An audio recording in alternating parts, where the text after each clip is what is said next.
Après 5 ans de longue maladie, j'ai pu accéder à une pension civile d'invalidité.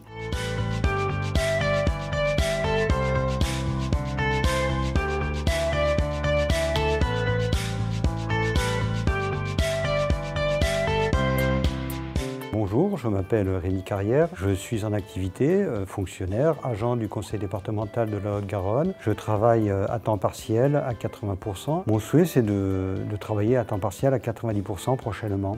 Entre mon domicile et mon travail, j'ai à peu près 2 heures aller-retour de transport. Ce sont de longues journées de travail quand même. Et suite au myélome, je trouve quand même une fatigue. Je m'appelle Anne-Marie, j'ai 63 ans. J'ai été diagnostiquée en 2009 pour un myélome multiple à l'âge de 50 ans. J'étais en activité à cette époque-là. Je suis passée d'un traitement à un autre sans vraiment de rémission. Je n'ai donc pas pu reprendre mon travail.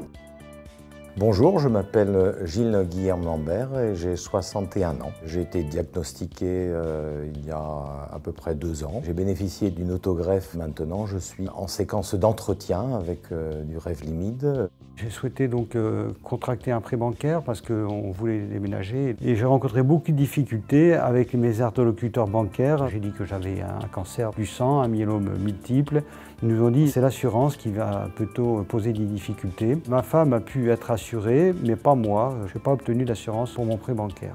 Après 5 ans de longue maladie, j'ai pu accéder à une pension civile d'invalidité. Ça m'a été proposé par le service du personnel de mon entreprise et après j'ai monté le dossier avec l'assistante sociale de secteur. Je n'ai pas eu droit à des aides ménagères. Mon revenu additionné à celui de mon mari était trop élevé pour avoir des aides, donc je les ai payés sur mes propres deniers.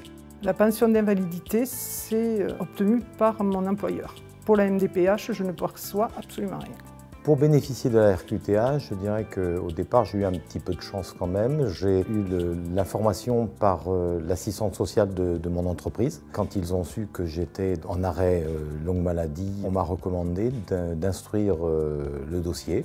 Au bout de 5 mois, la MDPH m'a répondu avec un classement donc, de reconnaissance de travailleurs handicapés, avec également le bénéfice de l'obligation de travailleurs handicapés pour les entreprises. J'ai eu la carte mobilité inclusion validité ainsi que la carte mobilité stationnement.